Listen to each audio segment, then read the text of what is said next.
So hello, I am Katy Donoghue, Editor-in-Chief of Whitewall magazine. On behalf of Whitewall, I would like to welcome you to the 5th annual Lexus Art Series, Art and Innovation Talks by Whitewall with Design Miami.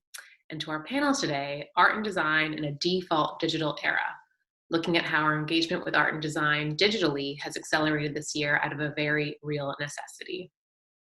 So I'm thrilled to be joined today by the panelists here, the members of Anotherview collective.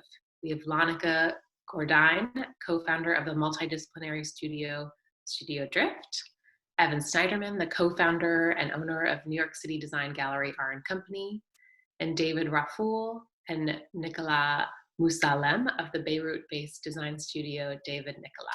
So thank you all for being here and welcome. I wanted to start and sort of hear from you all about just kind of like what your a bit new normal is like at this time. The way we communicate digitally has vastly accelerated today. So how has that kind of shown up for you in your practice, in your studio, and at your gallery? And maybe if we could start with another collective, hearing from you.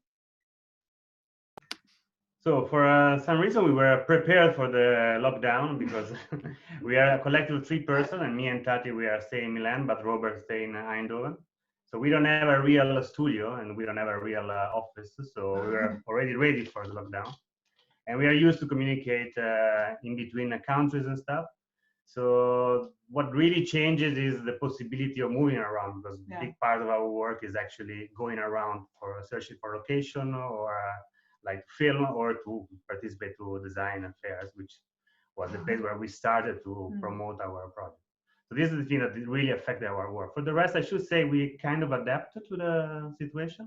Also because we had a lot of work we did before that we can edit it along the months, now that we are not so allowed to go around so easily. So I should say we are probably on the lucky side of the creative world, that we have a way to get around even during the lockdown.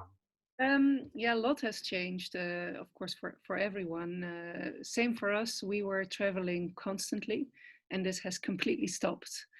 And I think that also shows a light on that. Sometimes we saw that our life and practice and decisions were sometimes more also based on some things that are happening outside, and we have really changed in working way more from our vision, our focus. We already had it, but I feel this became way more sharp. And you see that without constant input from other people, you do make different decisions. And I think that is better. Of course, as creatives, we are here with a team of 40 people, and we started all from home. And then we saw quite quickly that a lot of things didn't work from home. So we started in smaller teams to work from the studio.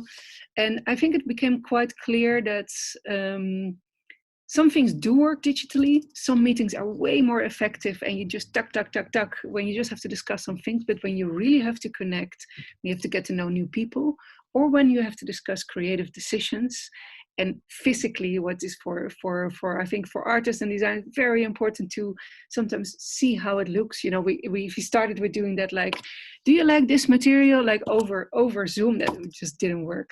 So I think these are really realizations that we can work in a way more flexible way from different locations, but for the essential things, you have to see each other and meet each other. So we had to actually reorganize some things in our studio so that we could meet in safe settings, and we do that.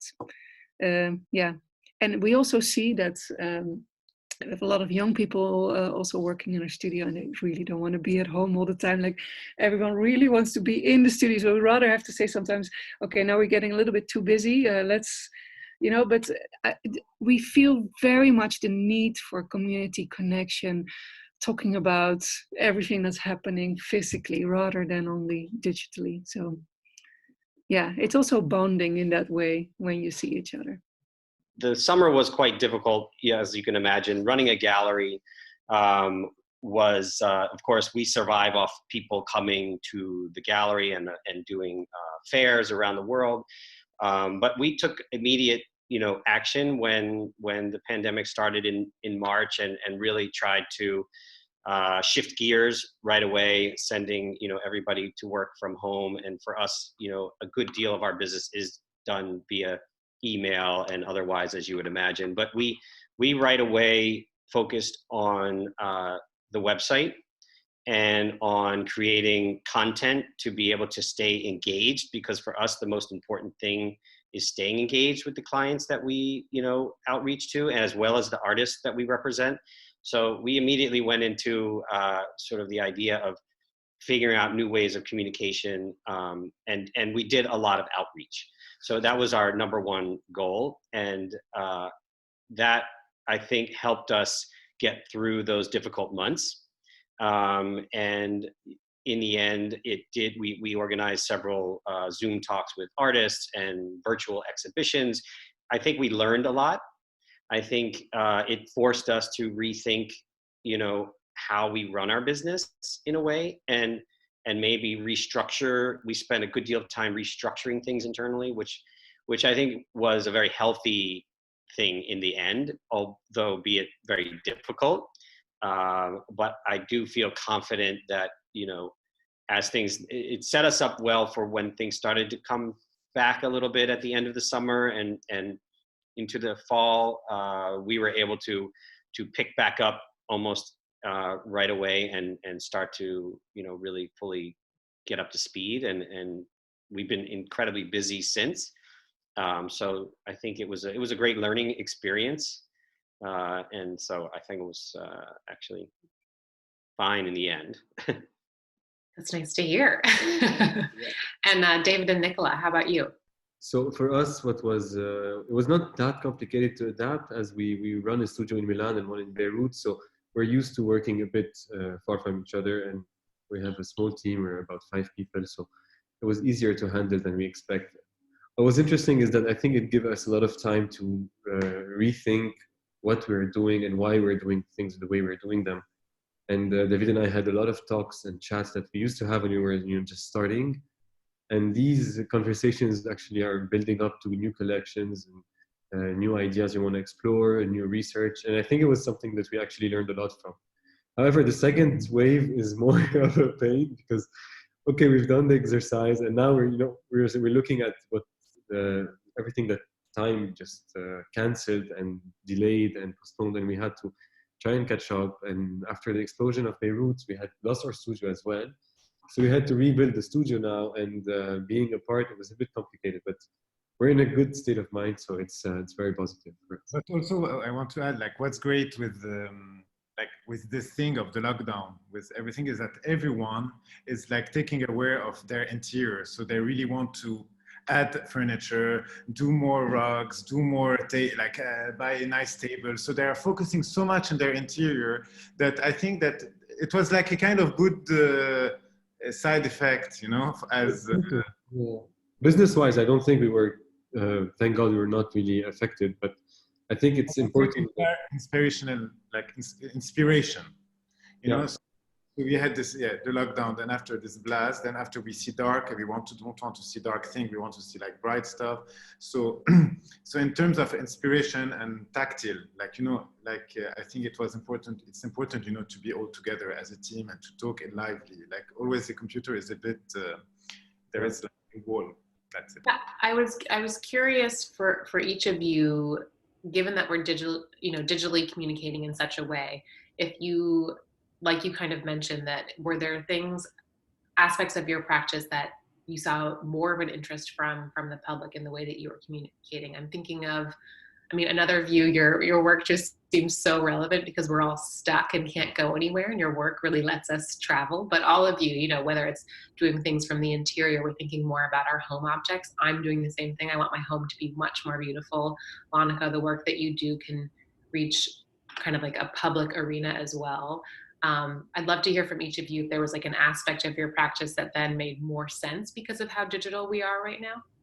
Personally, the work that we make is very much about experiencing the work and how it makes you feel and how it can actually transform how you feel by being in that space. and to be physically challenged and also I think creatively and in terms of input. I think we have all realized in these months that almost the only input that we really value is creative input. If that's through art, through whatever, films, the physicality, this became way more relevant. And I think in our practice, we have realized even more that we really want to be this physical and not digital. Even that you have to think of digital ways of communication. And yes, you find it, but the physicality is really who we are. And if the rest of our life is going to be digital, I'll just really don't want it. You know, it's we rather find ways around to be physical together in a safe way than only exploring the digital world. But yes, we all were forced also to learn and explore the digital options. And I think new options became part of our toolbox. But it will stay a toolbox and not the essence and not the goal. Yeah, I think I totally agree with what you're saying. And this is also one of the conversations David and I were having, is that everything is moving to something that is more digital. And one of the questions you ask yourself is, should I adapt to that situation, or should I force a change into going to something more physical and more human? Because at the end of the day, everything is behind a screen. Even that conference is behind a screen. But that conference wouldn't have happened if you're not all locked down, right? Because we're each one of us in his own country, in his own city. So there, I think communication-wise, there was a lot of positivity, a lot of things we were also learning that we maybe didn't have access to. But yes, we definitely miss working with our hands, working with the artisans, visiting people, clients. Like show. just without thinking, you know, even traveling, like without just wearing a mask and this. But anyway, it's going to be over. That's for sure. Like it's not going to last like this. I think like by June, next June, it's over. Like hopefully, I don't know. Yeah. Everywhere, every day. No. To what David was saying earlier, the people, you know, really need to, well, people spend so much time at home. And of course, what we realize is that we really need human interaction, right, to survive. And maybe in many ways, design fared better than other fields of the arts because we physically interact with the design pieces that we own, that we love, that we sit on things, we touch things, and the idea of sensation, physical sensation is an important part of what we all do. Yeah. And this is something that I think everybody really missed during the lockdown. And we've seen such eager return to the physical since we were able to, let people back into the gallery starting, at the end of August. How many people were happy to come in, of course, following safe practices and everybody wearing masks and social distancing.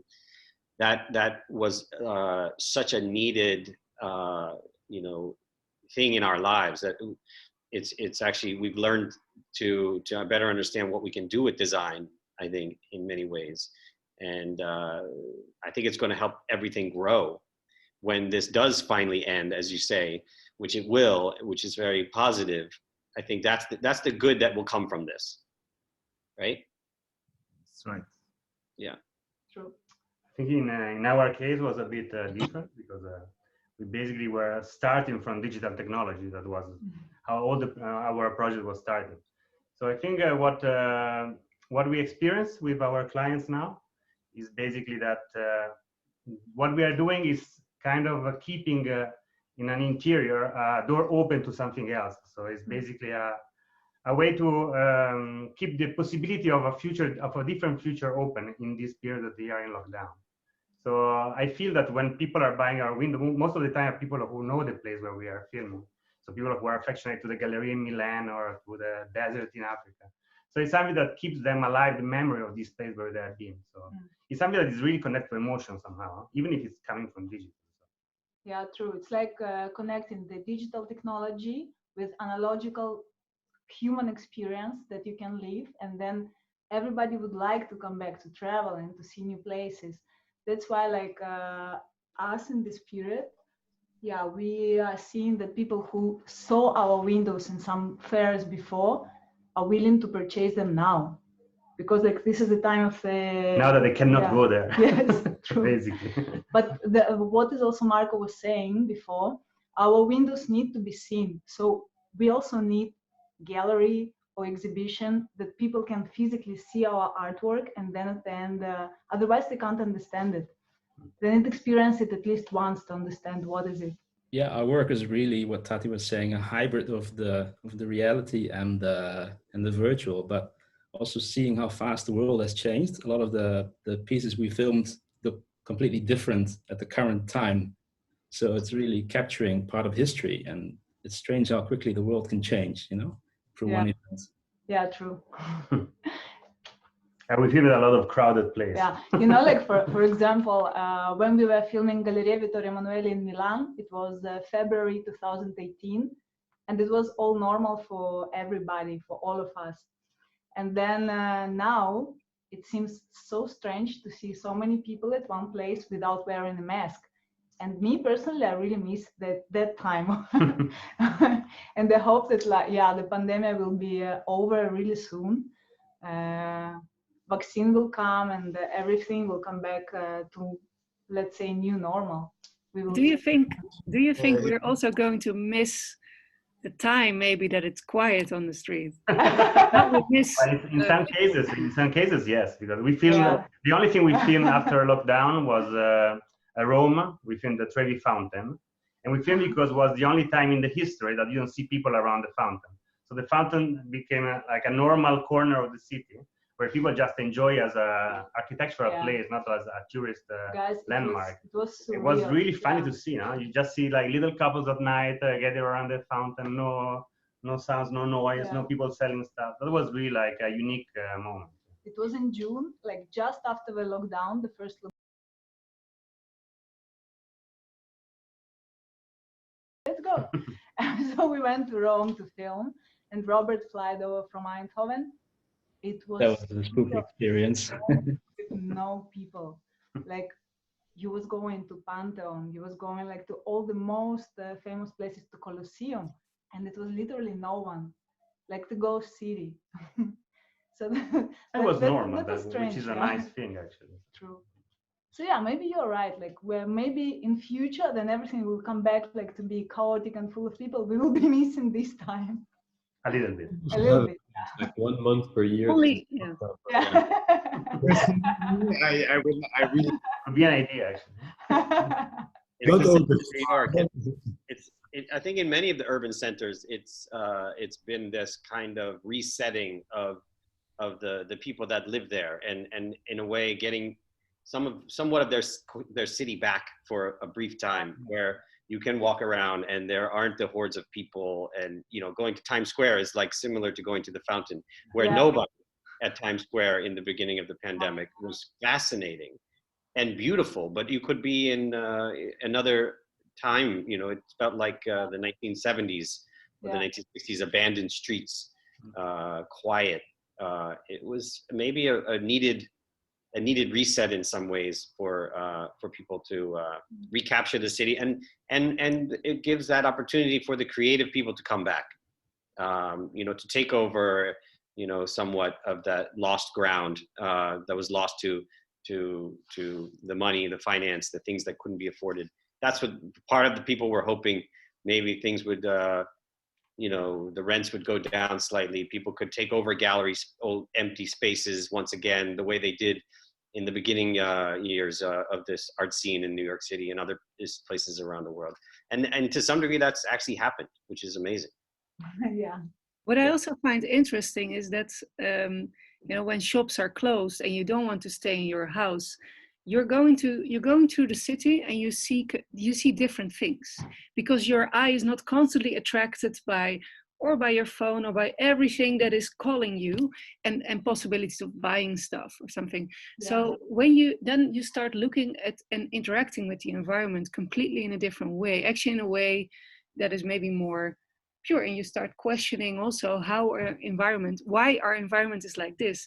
And I think this is the same sort of intuition that you also have when you walk through a forest, like after a couple of hours, you start to look at the sky, try to see, okay, it's going to rain, it's not going to rain. You hear sounds and you immediately adapt yourself to a new situation because we have senses for that.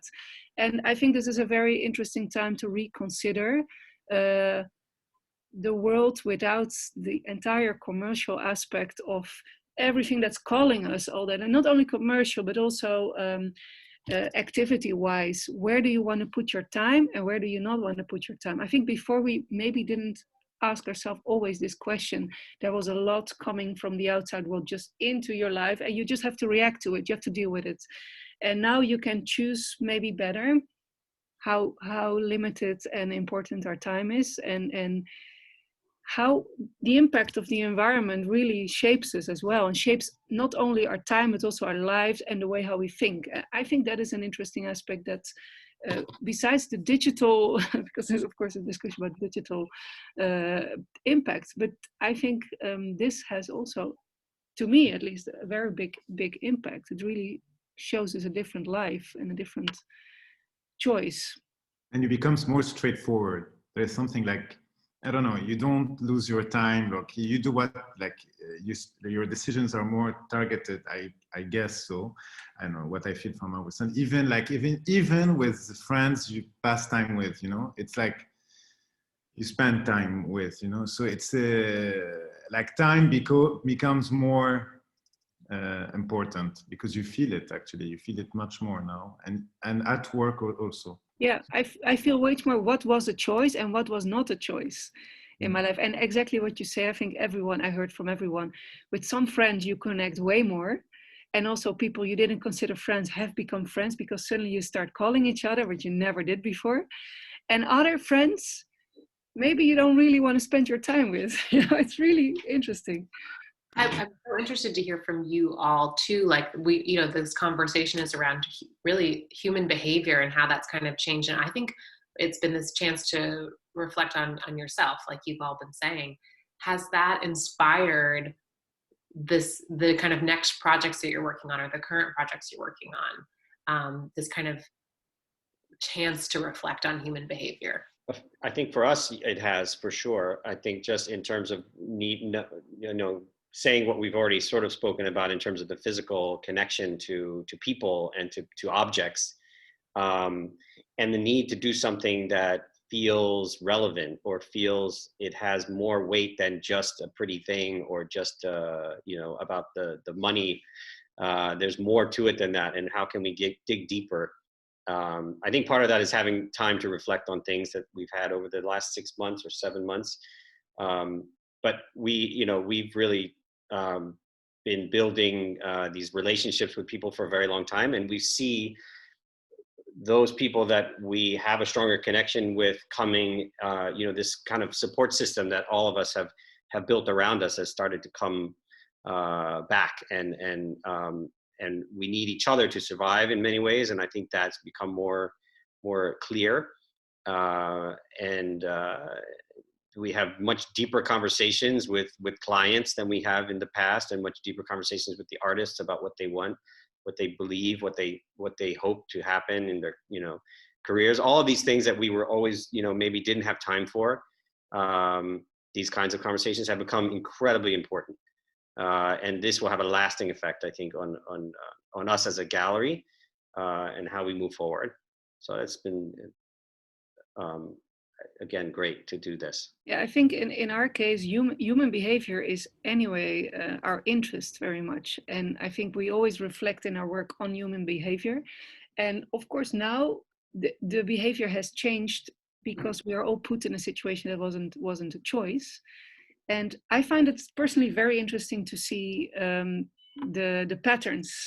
That in the beginning everyone was kind of all over the place, non-stop communicating. And then there was a sort of, okay, let's just do it, let's reorganize. Then there became a moment of, there's not so much happening, actually there's not really a problem. And then, there's a problem back again. And I realized that in the beginning, like for instance, in our studio, we really had tape and arrows and directions, where to walk, what to do. And it was very not natural to us, and even we didn't even look at that tape.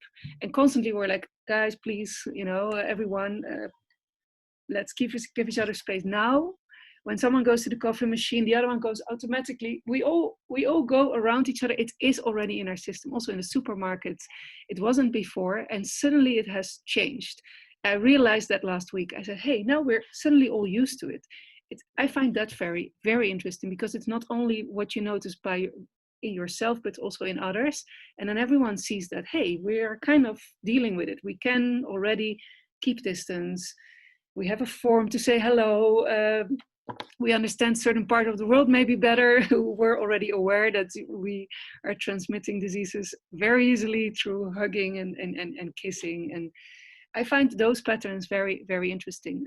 Also very interesting, what do you do if you don't know what to do? What do you do as a country if you don't know what to do? How do you get your information? All this has all been new to us. Before we were so sure, which also give us a mirror that we realize, well, how could we be so sure? Based on what? And I find all those shifting elements that our life was built on, that are now all in a different place, very interesting. And also, I also don't know, we're in a worldwide process to go through this and to deal with it and to find new ways. I think it's very important because actually life and development and going forward and evolution is based on movement. And we have based our lives on a very clear, stuck situation. And I think we have to deal, this is the learning point. One of the learning points is that we have to learn to deal with constant change. So we have to behave way more flexible, way more, oh, he's going that way, then I'm also going that way, or I'm going around, or like, I find that interesting. I think it goes already naturally, but I'm really looking forward to see where we are in a couple of months. We'll probably have a complete different conversation than now. So that is, I think, those steps, following that, feeling it with myself, then noticing it in my environment, then talking about it, and then that this happens worldwide.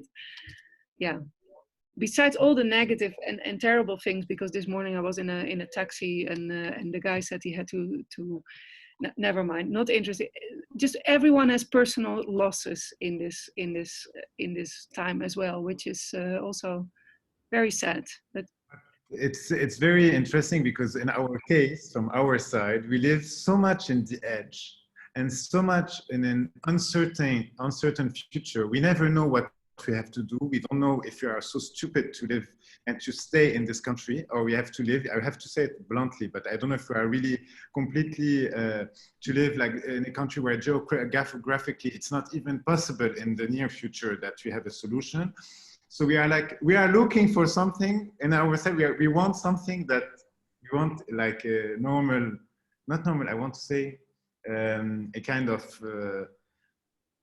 not normal life, no, but something that is just like with a normal electricity that doesn't goes and come, with the stuff that the government gives you that are like the normal basic stuff that you need.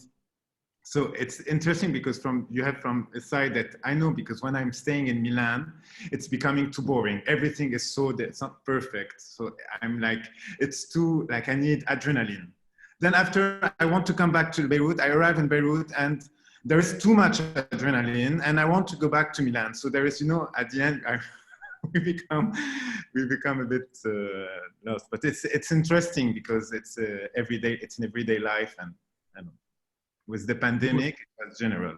So it was also very interesting at what Lonneke was saying is that it's true that we have seen a lot of behavioral changes, but what is for us as I don't want to like speak as Lebanese always, but because we've had quite the year, the COVID-19 was the least of our problems. It was like, there's finally a good reason to stay home, because before it was streets, revolution. You know that the people decided the lockdown before the state, and the people automatically, we closed our office 1 month before the lockdown was officially declared. And it's just that we were run by idiots that have absolutely no idea of how to run any kind of crisis. And we had to, like the people, all the Lebanese people together, did the social distancing. they took all the measures without even having any kind of fine or being chased by the law or something if they don't do it. So I found that to be quite interesting as well. Yeah, but today the COVID is a kind of problem. You know, it's tiring. Like traveling, it's like do the PCR before to going, arriving. Someone don't want to see you. Even relationships, like it's or you should like say it in your like just live it and just make it the best of it, and it's okay, you know. I think what Nicolas says is very important about leading. You know, are we in an unclear situation? We're all pointing and looking at the government. I think it's very interesting that once you already know that you cannot really rely on certain institutions that other countries do rely on, maybe you have to make your own choice. You have to stay way closer and check in way more often with yourself. Definitely. What you think is reasonable, what you want, and that's also well, yeah, I understand that it's maybe not what you want for your country, but in this sort of situations, where is also a global situation, it's I think very great that you can, you know, and did take those decisions by yourself, and you are used to evaluate with yourself what is right and what is wrong instead of waiting for a government to say that. Yeah. It's quite beautiful. Yeah, you have to. Even this country, we had to make our own decisions because there was the leadership in this country was not making decisions by any means. So another thing for us to hopefully look forward to is renewed change, right? Coming for us and for hopefully a lot of other people. But yeah, it really, you realize it's up to you. It's up to you, and it's up to your circle or your friends or your colleagues, you know, to figure out the right thing to do, because the leadership is not going to tell you from the biggest country to the smallest country, this is the case, right? It's kind of amazing. This is what we've learned.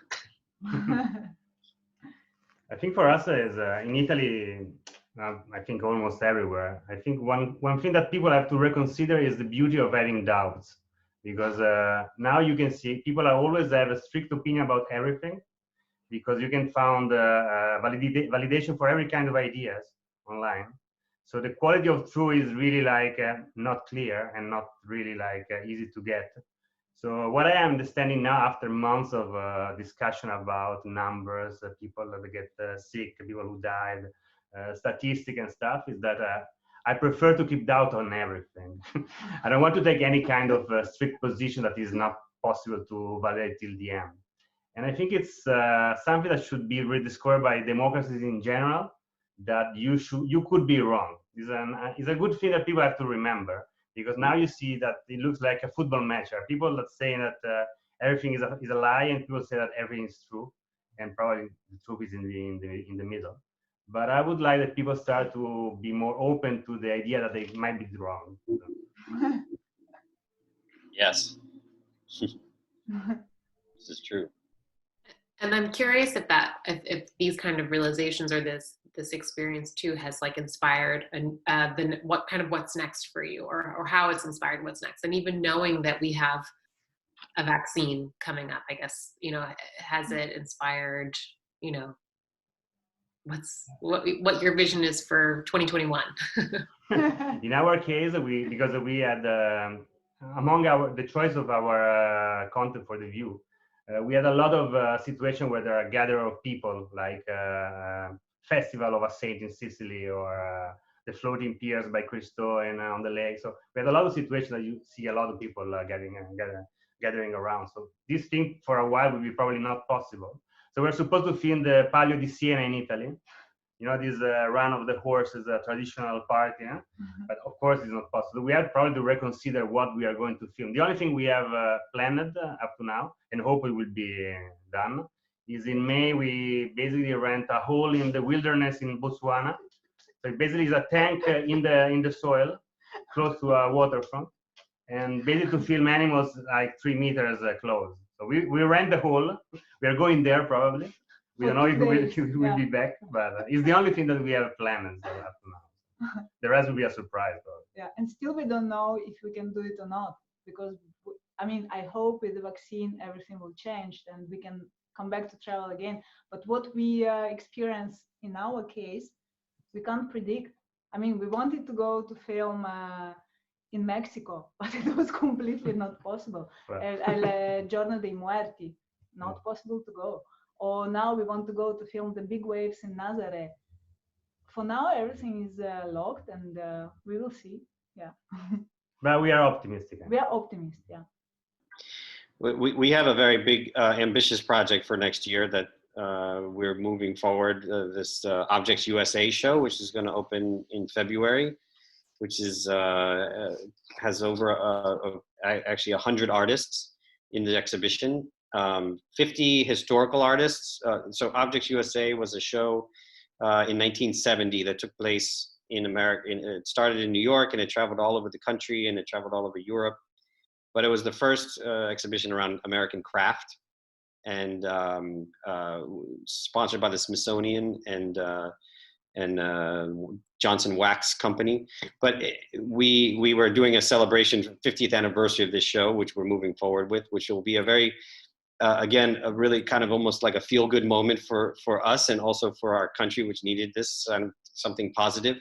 But the celebration of 50 historical artists from the original exhibition, and then 50 contemporary artists. So really trying to capture this moment. And then but this is an incredibly ambitious project, which we have the whole time to work on now, which is great. So that's our big plan for next year. And this show will be up, instead of doing 10 shows a year, instead we're doing one. And this will be, it will take over a big part of the programming for almost close to half the year, let's say. So concentrating all our efforts into something really important would be great.